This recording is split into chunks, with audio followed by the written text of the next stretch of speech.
Hello everyone, आप सभी का हमारे इस YouTube channel Shubham Khadka virtual classroom पे स्वागत है। हम क्लास 11th का चैप्टर फर्स्ट सेट के बारे में पढ़ रहे थे। सेट के बारे में हम सेट का इंट्रोडक्शन देख चुके थे, सेट की डेफिनेशंस देख चुके थे, सेट को रिप्रेजेंट करने के मेथड, टेबुलर फॉर्म देख चुके थे और सेट बिल्डर फॉर्म के बारे में देख चुके थे। टेबुलर फॉर्म को ही क्या कहा जाता है? रोस्टर फॉर्म कहा जाता है। इसके साथ ही हमने सेट के कुछ एग्जाम्पल्स देखे थे। आज की क्लास में हम इसके आगे कंटिन्यू करते हुए सेट चैप्टर के एक्सरसाइज फर्स्ट 1.1 के क्या देखेंगे? क्वेश्चंस देखेंगे। तो आप इस प्रकार लास्ट तक हमारी वीडियोस के साथ क्या करें? बने रहें। यदि आप में से हमारी क्लास के अंदर कोई नया है तो हमारी वीडियोस को अपने फ्रेंड्स के साथ शेयर करें, साथ ही हमारे चैनल को क्या करें? सब्सक्राइब करें। आज हमारी ये सेट चैप्टर पे कौन सी क्लास रहेगी? 5th क्लास रहेगी और ये जीरो टू हीरो बनानी हमारी क्या रहने वाली है? क्लास रहने वाली है, जैसा कि आप टाइटल देख रहे हैं।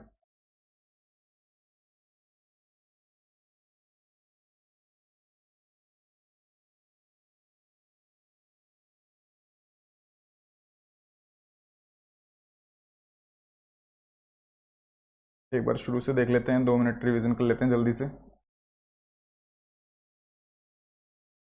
ये आपका चैप्टर फर्स्ट कौन सा है? सेट।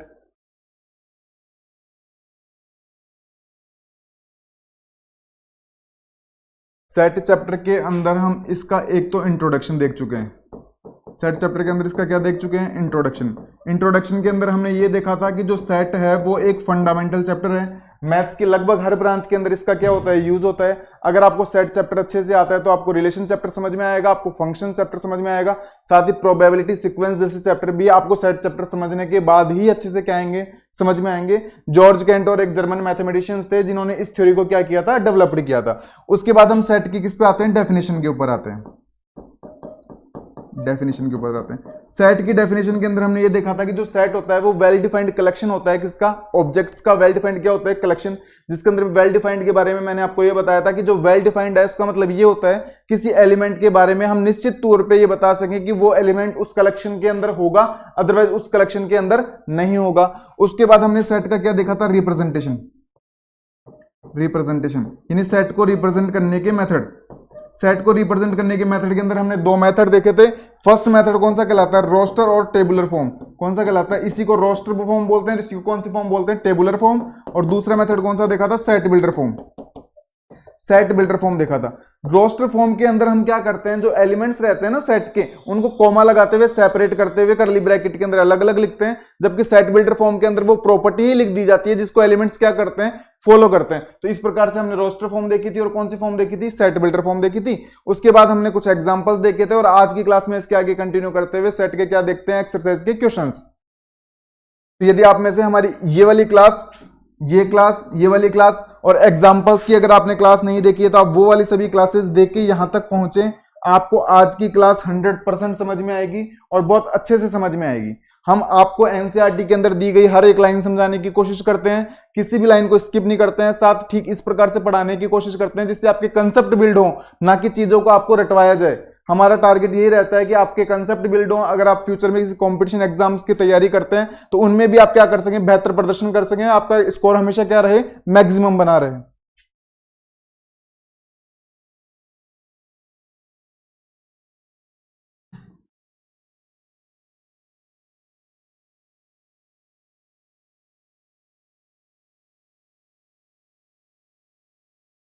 इधर देखो, ये आपकी एक्सरसाइज 1.1 है। फर्स्ट क्वेश्चन जो इसका कहना चाहता है वो ये कहना चाहता है which of the following are sets, justify your answer. आपको 9 एग्जांपल्स दिए हुए हैं, 9 क्वेश्चंस दिए हुए हैं। उनमें यह कहना चाहता है कि इनमें से कौन सा सेट है और कौन सा सेट नहीं है। Justify your answer. आंसर को भी क्या करना है? बताना है कि कौन सा सेट होगा और कौन सा सेट नहीं होगा। तो एक एक रीड करते हुए चलते हैं और एक एक को करने की क्या करते हैं? कोशिश। फर्स्ट कहना चाहता है the collection of all the months of a year beginning with the letter J. J उन मंथ्स का आपको कलेक्शन बनाना है जिन मंथ के नेम बिगिनिंग होती है कहां से? जे से। तो टोटल कितने मंथ्स हैं? 12। तो एक बार सारे मंथ्स लिख देते हैं।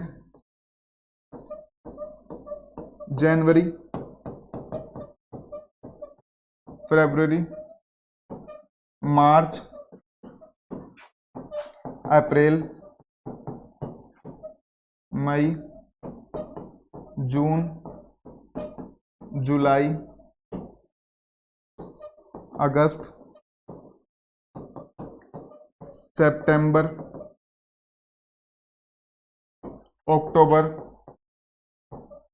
अक्टूबर, नवंबर एंड दिसंबर। कितने मंथ्स हो गए? 12 मंथ्स हो गए। हमें अब एक कलेक्शन बनाना है। उस कलेक्शन के अंदर सिर्फ वो मंथ्स जाने चाहिए जिनकी स्टार्टिंग कहां से होती है, जे से स्टार्टिंग होती है। तो कलेक्शन बनाते हैं। मुझे एक बात बताओ, जनवरी जाएगा नहीं जाएगा उस कलेक्शन के अंदर? जनवरी जाएगा, क्योंकि जनवरी की स्टार्टिंग किससे हो रही है? जे से। और उसने कहा भी है स्टार्टिंग किससे होनी चाहिए, बिगिनिंग कहां से होनी चाहिए? जे। तो इस कलेक्शन के अंदर क्या जाएगा? जनवरी। कोमा, मैंने पहले ही कहा था रोस्टर फॉर्म के अंदर एलिमेंट्स को कोमा लगाते हुए सेपरेट करते हुए लिखा जाता है। क्या फेब्रुवरी जाएगा कि नहीं? इसकी स्टार्टिंग हो रही है एफ से, फेब्रुवरी नहीं जाएगा। मार्च इस कलेक्शन में जाएगा? नहीं जाएगा। अप्रैल जाएगा? नहीं जाएगा। मई जाएगा क्या? नहीं जाएगा। जून जाएगा क्या? जून इस कलेक्शन में जाएगा? बिल्कुल जाएगा। इस कलेक्शन के अंदर कौन जाएगा? जून जाएगा इस कलेक्शन के अंदर, क्योंकि जैसे इसकी क्या हो रही है स्टार्टिंग। जुलाई जाएगा क्या? बिल्कुल जाएगा। इस कलेक्शन के अंदर क्या जाएगा? जुलाई। अगस्त जाएगा क्या? नहीं जाएगा। सितंबर भी नहीं जाएगा, अक्टूबर भी नहीं जाएगा, नवंबर भी नहीं जाएगा, और कौन सा नहीं जाएगा? दिसंबर। तो सिर्फ कितने एलिमेंट जाएंगे? 3 एलिमेंट। सिर्फ कितने एलिमेंट जाने वाले हैं? 3। और ये कर्ली ब्रैकेट हमने क्या कर दिया? तो ये सेट को रिप्रेजेंट करने का कौन सा मेथड है? रोस्टर फॉर्म है। कौन सी फॉर्म है? Roster form. तो मेरे को एक बात बताओ, क्या ये लाइन जो दी हुई है क्या ये सेट है या नहीं है? पहले बात तो ये बताओ। ये बिल्कुल सेट है, क्योंकि हमने रिप्रेजेंट करके भी दिखा दिया रोस्टर फॉर्म के अंदर। क्या ये जो कलेक्शन बन रहा है, क्या ये कलेक्शन वेल डिफाइंड कलेक्शन है या नहीं है? क्या ये कलेक्शन वेल डिफाइंड है या नहीं है? बिल्कुल, ये कलेक्शन वेल डिफाइंड है, क्योंकि हम बता सकते हैं कि कौन सा एलिमेंट इसके अंदर जाएगा और कौन सा नहीं जाएगा। क्या अक्टूबर इसके अंदर जाएगा? क्या नहीं जाएगा, क्योंकि अक्टूबर स्टार्ट किससे हो रहा है? ओ से, जबकि उसने कहा किससे? जे से स्टार्ट होना चाहिए। क्या जून जाएगा? क्या बिल्कुल जाएगा। तो किसी भी एलिमेंट के बारे में जब हम बता सकते हैं कि वो एलिमेंट उस सेट के अंदर जाएगा या फिर नहीं जाएगा उस कलेक्शन के अंदर, अगर ऐसा कर पाते हैं तब तो क्या होता है? Well defined. तो ये वेल डिफाइंड क्या बन गया? कलेक्शन बन गया। और वेल डिफाइंड कलेक्शन बन गया, इसका मतलब ये क्या बन गया? सेट बन गया। जब वेल डिफाइंड कलेक्शन ही बन गया, इसका मतलब ये क्या बन गया? सेट। तो बुक वाले ने यही पूछा था, क्या ये सेट है? क्या बिल्कुल, ये हमारा सेट है। तो इसका आंसर क्या आएगा? Yes, this is set. और बता देंगे कि ये वेल डिफाइंड क्या बन रहा है? कलेक्शन बन रहा है। और वेल डिफाइंड कलेक्शन जो होता है ना, वही क्या होता है? सेट। तो इस प्रकार से हमारा फर्स्ट क्या हो जाता है? कंप्लीट। यहां तक सबको क्लियर है? आगे चलते हैं, सेकंड पे चलते हैं। अब वो ऐसे कहना चाहते हैं, देखो, the collection of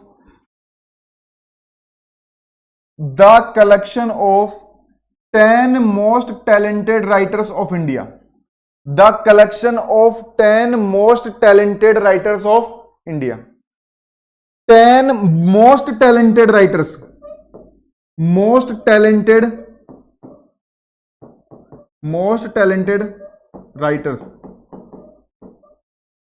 most talented होना, मैं आपको बोलूं कि आप तो टैलेंटेड हैं, मोस्ट टैलेंटेड हैं। आपकी क्लास के अंदर मान लो 50 बच्चे हैं, 50 स्टूडेंट्स हैं। मैं आपकी क्लास के अंदर से ऐसे बोलूं कि 50 स्टूडेंट्स में से 5 स्टूडेंट्स जो मोस्ट टैलेंटेड हैं वो क्लास के बाहर आ जाए। आपकी 50 स्टूडेंट्स की क्लास के अंदर से 5 स्टूडेंट जो मोस्ट टैलेंटेड हैं वो क्लास से क्या आ जाए? बाहर आ जाए। तो आप में से कौन बाहर जाएगा? आप 50 में से कौन बाहर जाएगा? सबके मन में डाउट बना रहेगा, क्या पता मैं मोस्ट टैलेंटेड हूं या नहीं हूं।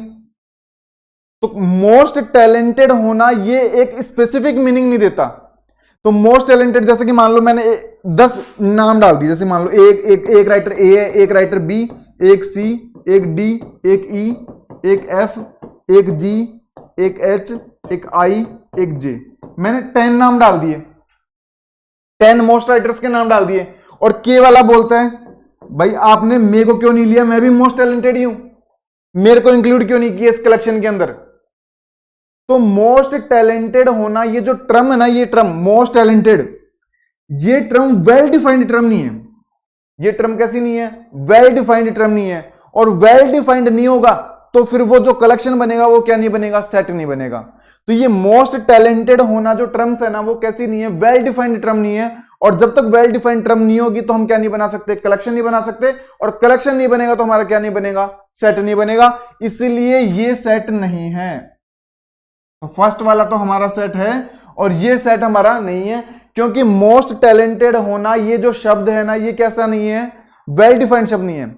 मैं आपको बोलूं कि आपकी क्लास में से 5 बच्चे वो क्लास से बाहर आ जाएं जो अपने आप में जो सबसे ज्यादा खूबसूरत है, जो सबसे ज्यादा क्या है, खूबसूरत है। तो किसी का खूबसूरत होना और किसी का खूबसूरत नहीं होना, ये जो टर्म्स है ना ये कैसी नहीं है, वेल डिफाइंड टर्म्स नहीं है। कैसी नहीं है, वेल डिफाइंड। तो इसलिए ये क्या नहीं है, सेट नहीं है। यहां तक सबको क्लियर, आगे चलते हैं।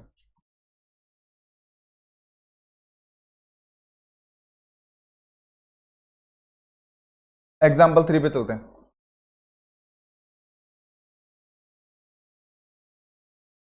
अगला कहना चाहता है a team of 11 best cricketer batsman of the world. पूरे वर्ल्ड के अंदर आपको जो बैट्समैन है, बेस्ट बैट्समैन है, जो बेस्ट बैट्समैन है ना, जो बेस्ट बैट्समैन है उनका कलेक्शन बनाना है। आपको 11 प्लेयर्स लेने हैं। 11 प्लेयर्स वही होने चाहिए जो क्या हो, बेस्ट बैट्समैन हो। मान लो मैंने एक कलेक्शन बनाया, मान लो एक बार के लिए, और 11 के अंदर मैंने सचिन तेंदुलकर को तो इंक्लूड कर लिया। मान लो एक बार के लिए किसको इंक्लूड कर लिया, सचिन तेंदुलकर को तो इंक्लूड कर लिया, और रोहित शर्मा को इंक्लूड नहीं किया इस कलेक्शन के अंदर। किसको इंक्लूड नहीं किया, रोहित शर्मा को इंक्लूड नहीं किया। मान लो इस कलेक्शन के अंदर किसको इंक्लूड नहीं किया, रोहित शर्मा को। तो रोहित शर्मा बोलेगा ना कि सचिन को तो आपने बेस्ट बैट्समैन बता दिया, मैं क्यों नहीं हूं बेस्ट बैट्समैन, मैं क्यों, आपने सचिन को इंक्लूड कर लिया, विराट कोहली को इंक्लूड कर लिया, रोहित शर्मा को क्यों नहीं किया। तो किसी क्रिकेटर का बेस्ट बैट्समैन होना, ये जो टर्म है ना बेस्ट बैट्समैन, ये कैसी टर्म नहीं है, वेल डिफाइंड टर्म नहीं है। कैसी टर्म नहीं है, वेल डिफाइंड टर्म नहीं है। हाँ वो ऐसे बोलते हैं कि किसी ने अगर 50 हंड्रेड्स बनाए हैं ना, सेंचुरी बनाई है, उनको कलेक्ट करो, तो फिर हम कर सकते थे। लेकिन किसी का बेस्ट होना, किसी का बेस्ट नहीं होना, ऐसी जो टर्म्स रहती है ना वो क्या नहीं रहती, वेल डिफाइंड टर्म्स नहीं रहती। इसीलिए ये भी क्या नहीं होगा, सेट नहीं होगा। ये भी हमारा क्या नहीं होगा, सेट नहीं होगा, क्योंकि बेस्ट बैट्समैन होना ये टर्म क्या नहीं है, वेल डिफाइंड टर्म नहीं है। कैसी टर्म नहीं है, वेल डिफाइंड। नेक्स्ट चलते हैं।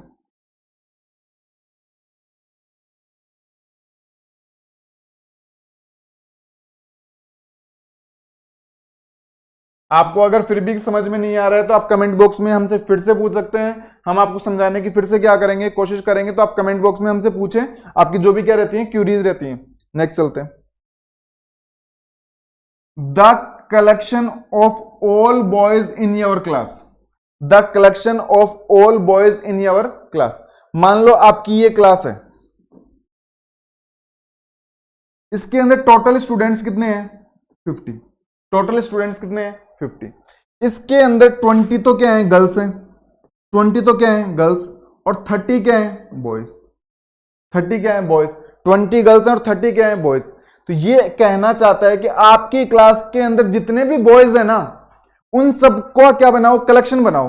तो उन सब का कलेक्शन बनाना है। तो मान लो इनके रोल नंबर 1 2 3 4 ऐसे 30 तक है, तो इनका मैं कलेक्शन बनाना चाहूं, तो क्या ये कलेक्शन के अंदर सारे बॉयज आएंगे, नहीं आएंगे, आएंगे क्या, क्या इसके अंदर एक भी गर्ल्स आएगी क्या, नहीं आएगी ना। तो ये जो कलेक्शन बन रहा है ना, ये कलेक्शन बन रहा है वेल डिफाइंड।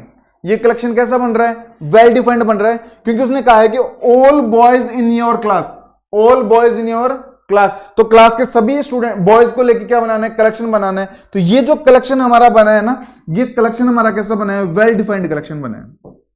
ये कलेक्शन हमारा कैसा बना है, वेल डिफाइंड। और वेल डिफाइंड कलेक्शन ही बनता है ना, वो कलेक्शन ही क्या कहलाता है, सेट। तो इस प्रकार से ये हमारा क्या होगा, सेट होगा।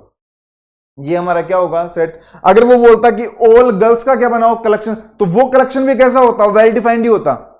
वो बोलता कि ऑल गर्ल्स का आपको क्या बनाना है, कलेक्शन बनाना है, तो उस कलेक्शन के अंदर एक भी बॉयज जाएगा क्या, नहीं जाएगा ना। तो वो कलेक्शन भी फिर हमारा कैसा होगा, वेल डिफाइंड ही होगा। नेक्स्ट चलते हैं।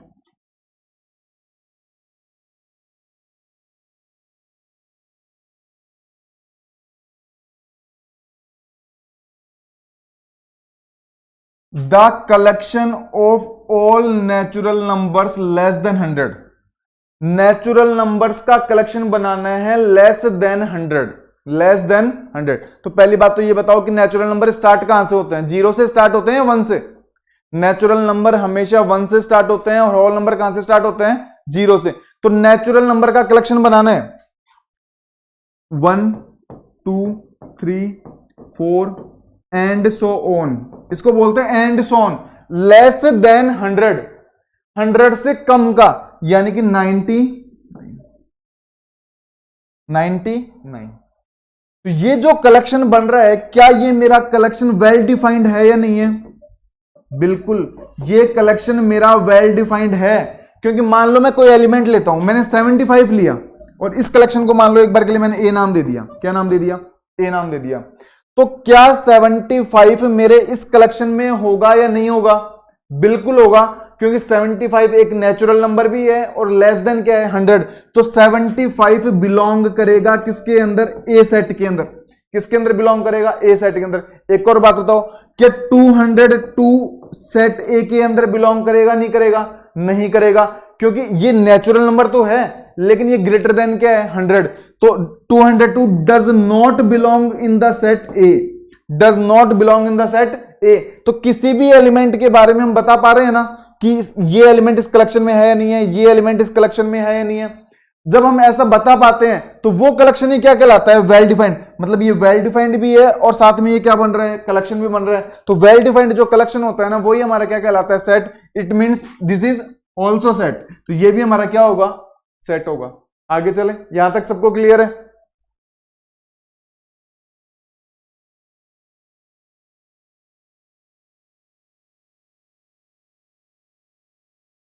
आगे चलते हैं। अब अगला कहना चाहता है, एक collection of novels written by writer Munshi Premchand. वो ऐसे कहना चाहता है, एक राइटर है मुंशी प्रेमचंद, बहुत ही फेमस राइटर है मुंशी प्रेमचंद। उन्होंने जितने भी नॉवेल्स लिखे हैं ना, उन सबका कलेक्शन बनाओ। मुंशी प्रेमचंद ने जितने भी नॉवेल्स लिखे हैं ना, उन सबका हमें क्या बनाना है? कलेक्शन बनाना है।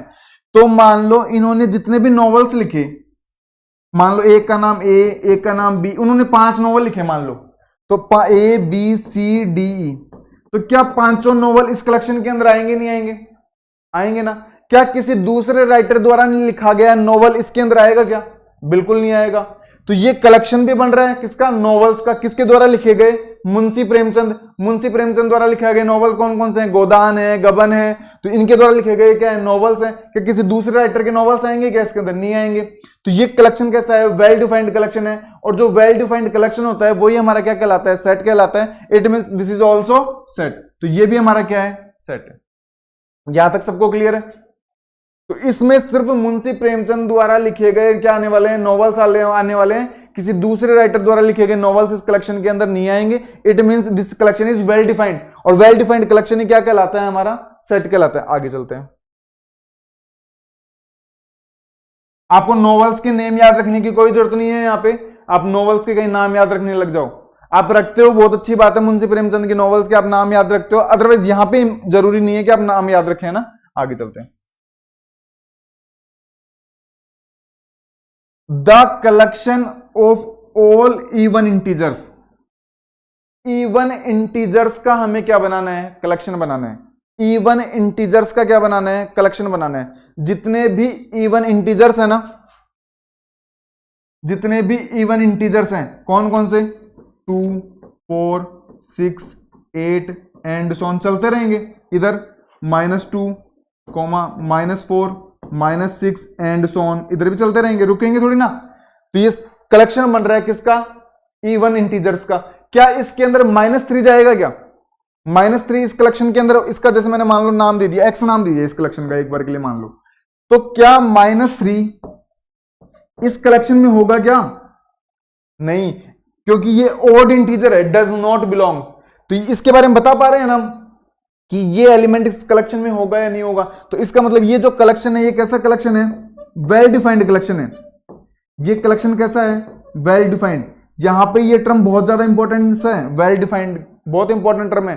तो ये कलेक्शन कैसा है? Well defined. तो ये वेल डिफाइंड कलेक्शन ही क्या कहलाता है? सेट कहलाता है। It means this is also set. तो ये भी हमारा क्या होगा, सेट होगा। इवन इंटीजर्स का क्या बनाना था, कलेक्शन बनाना था। और ये इवन, इसको बोलते हैं एंड सॉन। अगर आप इसको नहीं समझ पाते तो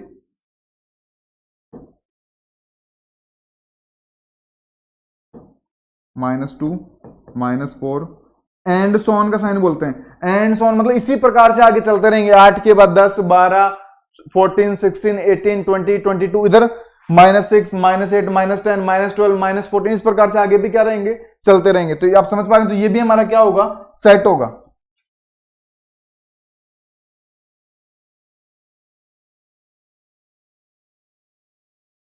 आगे की तरफ चलते हैं।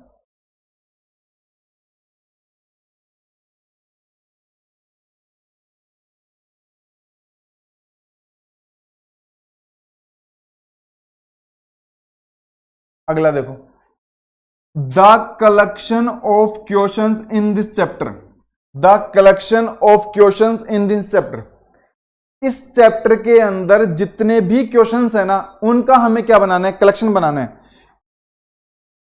इस चैप्टर के अंदर जितने भी क्वेश्चंस दिए हुए हैं उनका कलेक्शन बनाना है। तो आप बताएं कि वो वेल डिफाइंड होगा, नहीं होगा? बिल्कुल वेल डिफाइंड होगा। क्या चैप्टर 2 के क्वेश्चंस इस कलेक्शन के अंदर जाएंगे क्या? बिल्कुल नहीं जाएंगे। वो कहना चाहता है इन दिस चैप्टर, इसी चैप्टर के जाएंगे। क्या चैप्टर 3 के क्वेश्चंस इस कलेक्शन के अंदर जाएंगे क्या? बिल्कुल नहीं जाएंगे। सिर्फ किसके जाएंगे? चैप्टर 1 के जाएंगे। और चैप्टर 1 के अगर इसके अंदर जाएंगे तो ये कलेक्शन कैसा बनेगा? वेल डिफाइंड बनेगा। और वेल डिफाइंड कलेक्शन बनेगा तो ये क्या बनेगा? सेट बनेगा। तो ये भी क्या होगा? सेट होगा। ये भी क्या होगा? सेट होगा। यहां तक सबको क्लियर है? आगे चलते हैं। Next, a collection of most dangerous animal of the world.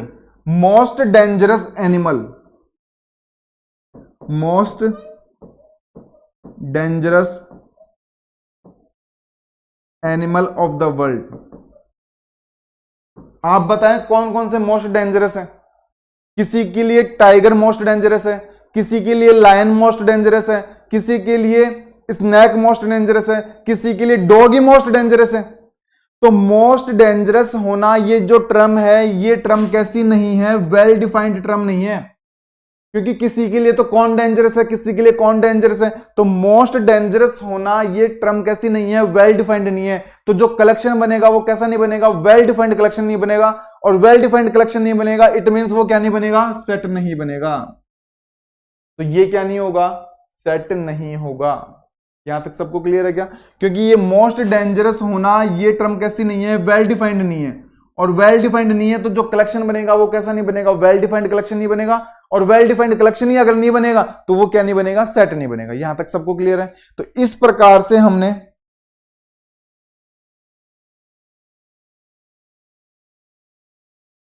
आपका ये फर्स्ट क्वेश्चन क्या कर लिया? कंप्लीट।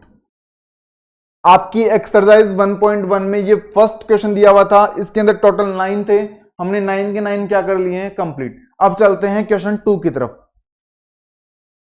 यहां तक सबको क्लियर है ना?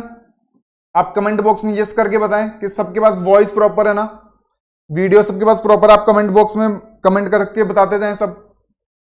अब इधर देखो सामने, हमने जब चैप्टर रीड किया था तो वहां पे एक नोट देखा था।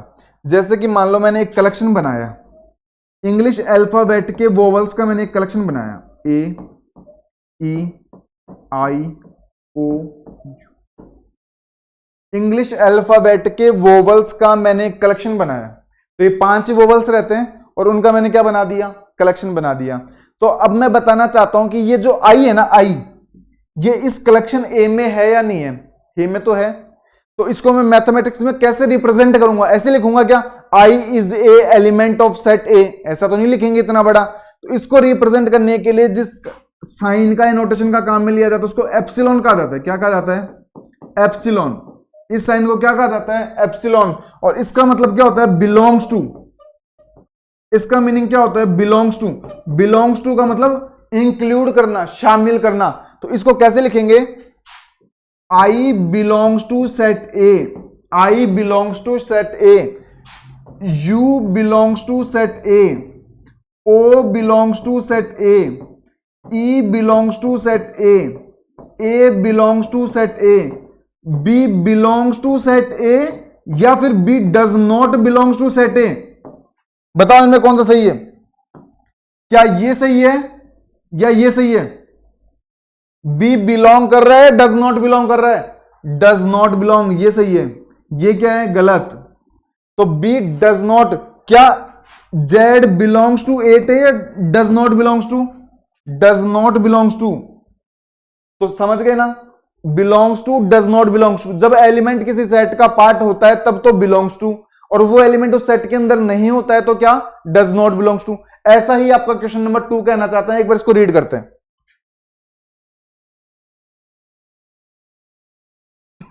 देखो, वो ऐसे कहना चाहता है कि आपके पास एक सेट है, लेट ए सेट, सेट का नाम उसने ए दिया है। सेट ए के अंदर 6 एलिमेंट है, 1 2 3 4 5 6 एलिमेंट है। इंसर्ट द एप्रोप्रिएट सिंबल, अपने को सिंबल लगाना है। क्या तो बिलोंग्स टू का, ये साइन किसका है? Belongs to. और ये साइन किसका है? Does not belongs to. In the blank spaces, ये आपको 6 दिए हुए हैं, इनके अंदर बताना है कि कहां पे तो बिलोंग्स टू आएगा और कहां पे डज नॉट बिलोंग्स टू आएगा। क्या 5 इस सेट ए के अंदर है या नहीं है? देखो ये रहा 5, तो बिलोंग्स टू का साइन लगाएं, डज नॉट बिलोंग्स टू का, बिलोंग्स टू का, ये लगा दिया बिलोंग्स टू का साइन। 8 इस सेट के अंदर है या नहीं है? इस सेट के अंदर 8 नजर आ रहा है कि आपको? नहीं आ रहा, तो बिलोंग्स टू का साइन लगाओगे, डज नॉट बिलोंग्स टू का, डज नॉट बिलोंग्स टू का। बिलोंग्स टू बना के उसको क्या कर दिया जाता है? ऐसे कट कर दिया जाता है। देखो कैसे बनाओगे, ऐसे बिलोंग्स टू का साइन बनाया और उसको क्या कर देते हैं? कट। अब बचे हुए 4 आपको घर से करने हैं। 0 में बिलोंग्स टू आएगा, डज नॉट बिलोंग्स टू। मैं एक और बता देता हूं, तो 0 में क्या आने वाला है? Does not belongs to. क्या आने वाला है? क्या 0 इस कलेक्शन में है? क्या नहीं है, तो क्या आएगा? Does not belongs to. बचे हुए 3 आप क्या करेंगे? घर से करेंगे। इसका स्क्रीनशॉट ले लें। ये बचे हुए 3 आपको घर से करने हैं और कमेंट बॉक्स में जरूर से बताओगे सभी। कमेंट बॉक्स में जो जो स्टूडेंट्स वीडियो देख रहे हैं सब बताएंगे कि 4 में बिलोंग्स टू आएगा, डज नॉट बिलोंग्स टू आएगा, 2 में बिलोंग्स टू आएगा, डज नॉट बिलोंग्स टू, और 10 में बिलोंग्स टू आएगा, फिर does not belongs to. Comment box में सब बताएंगे। और सभी एक बार वीडियो को लाइक करें और अपने फ्रेंड्स के साथ शेयर करें। अब चलते हैं आगे की तरफ। अब क्वेश्चन नंबर 3 पे चलते हैं। क्वेश्चन 3 में ऐसे कहना चाहता है, write the following sets in roster form. Book वाले ने आपको 6 सेट दिए हैं। ये 6 सेट कौन सी फॉर्म में लिखे हैं? उसने सेट बिल्डर फॉर्म में लिखे हैं। कौन सी फॉर्म में लिख रखे हैं? सेट बिल्डर फॉर्म में लिख रखे हैं। बुक वाला चाहता है कि इनको कौन सी फॉर्म में लिखो? रोस्टर फॉर्म के अंदर लिखो। तो हमने एग्जांपल में सीखा था, अगर सेट बिल्डर में दिया हो तो रोस्टर में कैसे लिखते हैं, और अगर रोस्टर में दिया हो तो सेट बिल्डर में कैसे लिखते हैं। अभी कौन सा है? सेट बिल्डर में बुक वाला दे रखा है और रोस्टर में हमें क्या करना है? कन्वर्ट करना है। तो 6 एग्जांपल्स या 6 क्वेश्चंस दिए हुए, हम एक एक करते हुए क्या करते हैं? कंटिन्यू करते हैं। इधर देखो, फर्स्ट पार्ट देखो। एक पहली बात तो सेट का नाम क्या देना है? ए। सेट का नाम बुक वाले ने कहा है कि ए नाम दो, is equal to, curly bracket लगा लो, एक्स। वो बोलता है कि एक्स लेने हैं, मतलब एलिमेंट्स लेने हैं। अब बोलता है कि एक्स होने कैसे चाहिए, तो एक्स के बारे में बता रहा है वो। एक्स सच डेट, सच डेट मतलब इस साइन को कॉलन बोलते हैं, इसका मीनिंग होता है सच डेट, मतलब एक्स के बारे में बताएगा अब कि एक्स कैसे होनी चाहिए। तो देखो क्या बोलता है, एक्स इंटीजर होना चाहिए। एक्स क्या होना चाहिए? इंटीजर। तो बोलता है इतना ही नहीं, रुको भी, सिर्फ इतना रीड मत करो, एक्स इंटीजर तो होना ही चाहिए और साथ में इस कंडीशन को भी फॉलो करना चाहिए। इन दोनों कंडीशन को फॉलो करना चाहिए। एक्स इंटीजर भी होना चाहिए और इस आगे वाली कंडीशन को भी फॉलो करना चाहिए। आगे वाली कंडीशन क्या बोलती है? जो एक्स की वैल्यू है ना, ये -3 से किसके बीच में होनी चाहिए? 7 के बीच में होनी चाहिए। तो -3 आएगा, बिल्कुल आएगा। -2 आएगा, बिल्कुल आएगा। -1 आएगा, बिल्कुल आएगा। 0 आएगा, बिल्कुल आएगा। 1 आएगा, बिल्कुल आएगा। 2 आएगा, 3 आएगा, 4 आएगा, 5 आएगा, 6 आएगा, 7 आएगा, और ये करली ब्रैकेट कर दिया बंद। आपके पास उस तरफ जगह हो तो आप लिख ले, मेरे पास स्पेस नहीं था इसलिए मैंने नीचे लिख दिया, अदरवाइज एक लाइन में लिखा जाता है। तो ये जो कलेक्शन बना है ना, ये सेट बिल्डर फॉर्म से कौन से फॉर्म में कन्वर्ट कर दिया हमने? रोस्टर फॉर्म में। ध्यान, सॉरी यहां पे 7 नहीं आएगा, सॉरी यहां पे 7 नहीं आएगा क्योंकि यहां पे इक्वल का साइन नहीं लग रहा। सॉरी, ध्यान से देखें एक बार। सॉरी, यहां पे इक्वल का साइन नहीं लग रहा। देखो 7 में -3 में तो लग रहा है इक्वल का साइन, -3 के नीचे तो ध्यान से देखो इक्वल का साइन लग रहा है, लेकिन 7 के नीचे नहीं लग रहा। तो 7 के नीचे नहीं लग रहा तो कहां तक एलिमेंट आने वाले हैं? सिर्फ 6 तक आने वाले हैं। कहां तक? अगर यहां पे भी ऐसा साइन लगा हुआ रहता ऐसा, तो फिर तो 7 भी इंक्लूड करते, लेकिन अभी नहीं है तो फिर कितना आएगा? तो अभी ध्यान थोड़ा सा यहां पे सावधानी से करें। -3 के नीचे तो लग रहा है, किसके नीचे नहीं लग रहा? 7 के। तो यहां पे सिर्फ कहां तक एलिमेंट आएंगे? 6 तक आएंगे। तो हमने इस दी गई सेट बिल्डर फॉर्म को कौन सी फॉर्म के अंदर कन्वर्ट कर दिया? रोस्टर फॉर्म के अंदर कन्वर्ट कर दिया। तो देख लो कैसे किया। एक्स आने चाहिए थे, तो इन सबको कॉमनली क्या बोलते हैं? एक्स बोलते हैं। फिर वो बताता है कि एक्स कैसे होनी चाहिए? एक्स इंटीजर होनी चाहिए। ठीक है भाई, सारे इंटीजर्स ही हैं। फिर वो बोलता है इंटीजर ही नहीं, इंटीजर तो 8, 9, 10 सब इंटीजर्स हैं, उनको इंक्लूड तो नहीं किया। तो बोलता है इस कंडीशन को भी क्या करना चाहिए? फॉलो। तो इस कंडीशन को भी क्या करवा दिया? फॉलो। तो ये जो सेट बना है ये हमारा कौन सा सेट है? रोस्टर फॉर्म के अंदर सेट है। किसका? इसका। सबको फर्स्ट क्लियर है? सब इसका स्क्रीनशॉट ले लें या वीडियो को बैक करते हुए देख लें। चलें सेकंड पे, सेकंड की तरफ चलते हैं।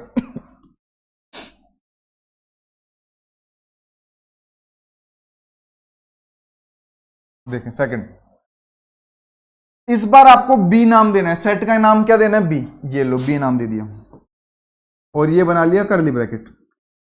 अब वो कहना चाहता है एक्स लेने हैं, तो एलिमेंट्स को हम एक्स ही बोलते हैं। तो वो अब डिटेल बताएगा एक्स के बारे में कि एक्स कैसा होना चाहिए। X is a natural number. X एक नेचुरल नंबर होना चाहिए पहली बात तो। लेस देन 6, सिर्फ 6 से छोटा नेचुरल नंबर होना चाहिए। तो क्या 0 से स्टार्ट करेंगे? 1 से? 1 से, क्योंकि नेचुरल नंबर कहां से स्टार्ट होते हैं? 1 से। 1, 2, 3, 4, 5। क्या 6 को भी इंक्लूड करेंगे? क्या? बिल्कुल नहीं। उसने साफ कहा है कि लेस देन 6। सिर्फ 6 से क्या लेने हैं? छोटे। क्या ये सारे नेचुरल नंबर हैं? बिल्कुल नेचुरल नंबर है। क्या लेस देन 6 हैं? बिल्कुल लेस देन 6 हैं। तो इस सेट बिल्डर फॉर्म को कौन सी फॉर्म के अंदर कन्वर्ट कर दिया? रोस्टर फॉर्म के अंदर। बुक वाला चाहता था भी कौन सी फॉर्म के अंदर कन्वर्ट करवाना था? रोस्टर फॉर्म के अंदर, और हमने कौन सी फॉर्म के अंदर कन्वर्ट कर दिया? रोस्टर फॉर्म में। यहां तक सबको क्लियर है? थर्ड पे चलें। बिल्कुल। कमेंट बॉक्स में सब बताओगे अगर आपको समझ में आ रहा है तो आप सब यस करके बताएंगे कमेंट बॉक्स में।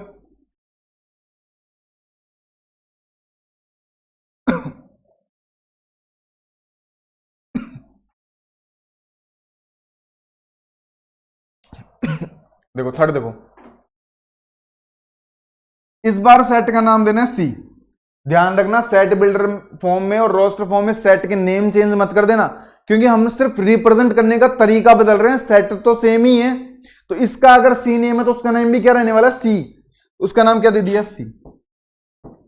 चलते हैं आगे। वो कहना चाहता है एक्स जैसे एलिमेंट आएंगे। ठीक है, एक्स के बारे में बताओ तो सही। वो कहना चाहता है x is a 2 digit natural number. पहली बात तो एक्स एक 2 डिजिट का नेचुरल नंबर होना चाहिए। 2 डिजिट नेचुरल नंबर होना चाहिए। साथ ही साथ उन डिजिट्स का जो सम आता है ना, उन डिजिट्स का सम भी कितना आना चाहिए? 8 आना चाहिए। अगर 2 डिजिट का कोई भी नेचुरल नंबर लेते हो तो उनका सम कितना आना चाहिए? 8 आना चाहिए। जैसे कि मान लो मैंने 2 डिजिट का नेचुरल नंबर 11 ले लिया, 11 ले लिया। क्या इनका सम 8 आ रहा है? क्या इनका सम तो 2 आ रहा है। तो क्या ये 11 इस सेट के अंदर जाएगा? क्या 11 इस सेट के अंदर नहीं जाएगा। ध्यान रखना, क्योंकि इनका सम कितना नहीं आ रहा? 8 नहीं आ रहा। जबकि आना कितना चाहिए? 8। इसमें आएगा कि नहीं आएगा? तो इसको हटाओ और चेक करते हैं। 13 चेक करते हैं। 13 एक नेचुरल नंबर तो है, मतलब यहां तक तो फॉलो कर रहा है। 2 डिजिट नंबर भी है, नेचुरल नंबर भी है। देखो उसने साफ कहा है 2 डिजिट भी होना चाहिए, नेचुरल भी होना चाहिए। तो 2 डिजिट भी है, नेचुरल भी है, लेकिन आगे की कंडीशन फॉलो करता है क्या? देखते हैं। 1 + 3 4, जबकि 1 + 3 आना कितना चाहिए था? 8। तो क्या 13 इस कलेक्शन में जाएगा? क्या नहीं, 13 भी इस कलेक्शन के अंदर नहीं जाएगा। तो पहली बात तो इसको स्टार लगाएं, ये एक अच्छा क्वेश्चन है। तो बताओ कि कौन कौन से ऐसे 2 डिजिट नेचुरल्स नंबर हैं जिनका सम कितना बने? 8 बने और वो इस कलेक्शन के अंदर जाएंगे। सब बताएं। 17 जाएगा इसके अंदर, क्योंकि 17 एक 2 डिजिट नेचुरल नंबर भी है और इनका सम करके देख लो कितना है?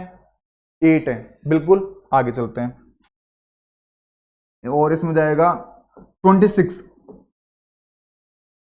26 एक 2 डिजिट नेचुरल नंबर भी है और इनका सम भी कितना है? 8। और चलते हैं।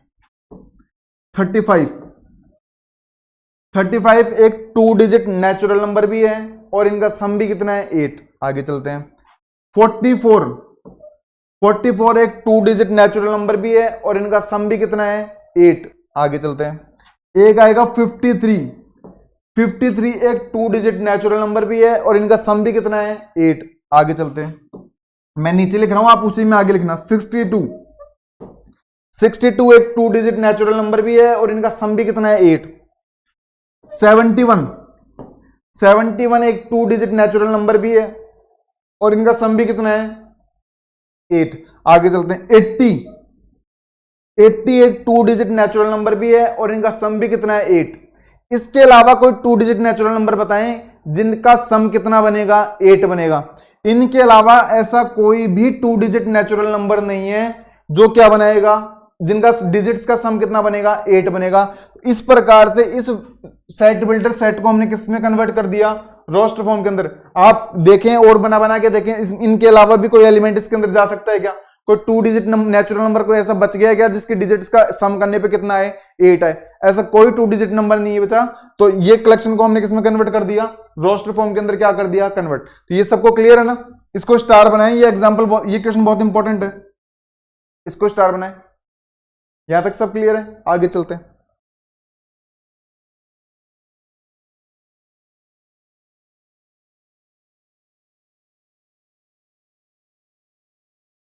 अगला आपको इस बार सेट का नाम देना है डी, ये डी नाम दे दिया। वो कहना चाहता है एक्स जैसे एलिमेंट आएंगे, ठीक है, एक्स के बारे में बताएगा। एक्स एक प्राइम नंबर होना चाहिए, पहली बात तो एक्स एक क्या होना चाहिए, प्राइम नंबर। एक्स एक प्राइम नंबर होना चाहिए, साथ ही साथ वो डिवीजर होना चाहिए किसका, 60 का। प्राइम नंबर तो हो, साथ ही साथ डिवीजर भी किसका हो, 60 का डिवीजर हो। तो 60 के अंदर 2 का डिवाइड जाता है क्या? बिल्कुल जाता है। कितने आते हैं 30। कितने आते हैं? तो क्या 2 एक प्राइम नंबर है क्या? बिल्कुल। तो इसके अंदर 2 जाएगा, बिल्कुल जाएगा, क्योंकि 60 का डिवीजर भी है 2 और साथ ही एक प्राइम नंबर भी है। 60 के अंदर 3 का डिवाइड जाता है क्या? बिल्कुल जाता है। कितना आएगा 20। क्या 3 एक प्राइम नंबर है क्या? बिल्कुल 3 एक प्राइम नंबर है, तो कितना आएगा 3 आएगा। आगे चलते हैं। 60 के अंदर क्या 5 का डिवाइड जाता है क्या? बिल्कुल जाता है। तो क्या 5 एक प्राइम नंबर है? बिल्कुल 5 एक प्राइम नंबर है, तो 5 भी आएगा। क्या 60 के अंदर 6 का डिवाइड जाता है क्या? बिल्कुल जाता है। 60 का 6 डिवीजर तो है, लेकिन 6 एक प्राइम नंबर नहीं है। 6 एक क्या नहीं है, प्राइम नंबर। तो इस कलेक्शन में 6 जाएगा क्या? नहीं जाएगा। 60 के अंदर 7 का जाता है, डिवाइड नहीं जाता। 8 का जाता है, डिवाइड नहीं जाता। 9 का जाता है, नहीं जाता। 10 का जाता है क्या? बिल्कुल जाता है। 10 का डिवाइड जाता है, लेकिन 10 क्या नहीं है, प्राइम नंबर नहीं है। और प्राइम नंबर नहीं है तो इस कलेक्शन में आएगा क्या? नहीं आएगा। उसने पहले कहा है एक्स क्या होना चाहिए, प्राइम नंबर होना चाहिए, और साथ ही साथ 60 का क्या होना चाहिए, डिवीजर भी होना चाहिए। 60 का क्या होना चाहिए, डिवीजर भी। तो इस कलेक्शन के अंदर सिर्फ कितने एलिमेंट जाने वाले हैं? 3 एलिमेंट जाने वाले हैं। तो इस सेट बिल्डर फॉर्म को हमने किसमें कन्वर्ट कर दिया, रोस्टर फॉर्म के अंदर क्या कर दिया, कन्वर्ट। तो इसके अंदर सिर्फ 3 ही एलिमेंट जाएंगे, 2, 3 एंड 5। ये तीनों प्राइम नंबर भी हैं और साथ ही 60 के क्या है, डिवीजर भी हैं। यहां तक सबको क्लियर है? आप इसका स्क्रीनशॉट ले लें। आगे की तरफ चलते हैं। एक और देखें, ई। पहली बात तो आपको सेट का नाम देना है ई। वो ऐसे कहना चाहता है the set of all letters in the word trigonometry. Trigonometry word के अंदर जितने भी लेटर्स है ना उनका सेट बनाना है। इस ट्रिग्नोमेट्री वर्ड के अंदर जितने भी लेटर्स है ना उन सबका क्या बनाना है, सेट। तो मैंने एक टी ले लिया, कोमा, आर ले लिया, आई ले लिया, जी ले लिया, ओ ले लिया, एन ले लिया। मेरे को एक बात बताओ, क्या ओ को रिपीट करूं क्या मैं? बिल्कुल नहीं। सेट लिखते समय रोस्टर फॉर्म के अंदर एलिमेंट्स का रिपीटिशन नहीं होता है। अगर ओ एक बार आ चुका तो कितनी बार आएगा, सिर्फ एक बार ही आएगा। एलिमेंट्स की क्या नहीं होती, रिपीटिशन। एम आएगा, बिल्कुल आएगा। इस तरफ लिखते हैं थोड़ा।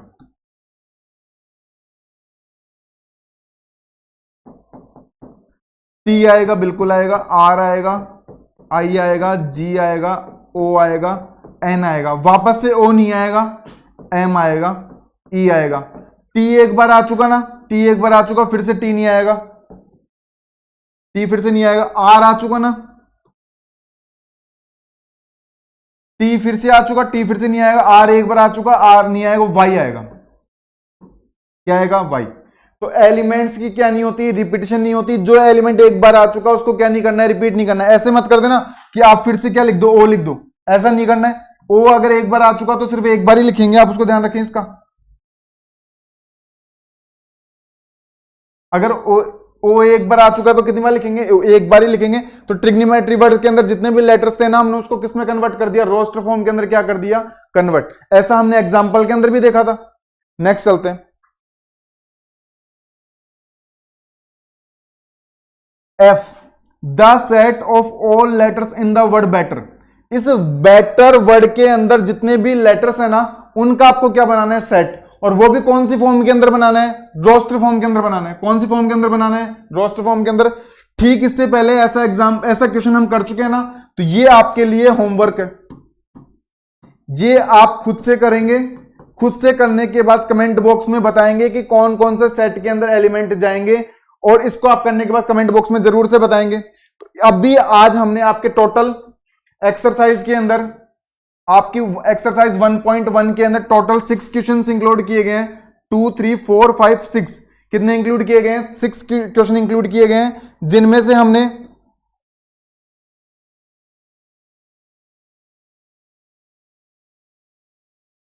हमने फर्स्ट पूरा कंप्लीट कर लिया, सेकंड पूरा कंप्लीट कर लिया और थर्ड पूरा कंप्लीट कर लिया।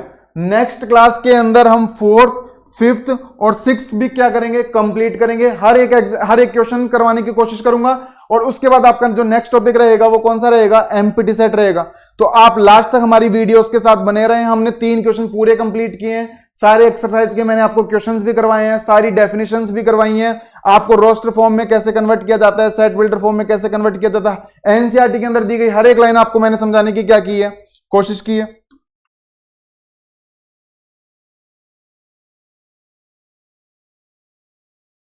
तो इसी प्रकार आप लास्ट तक हमारी वीडियोस के साथ बने रहें, जिससे हमारा मोटिवेशन बना रहे।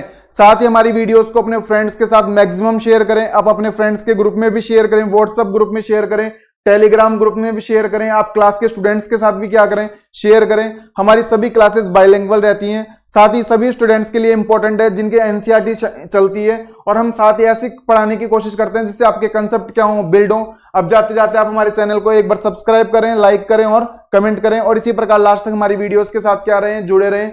आप सभी छोटे भाई बहनों का धन्यवाद। Thank you.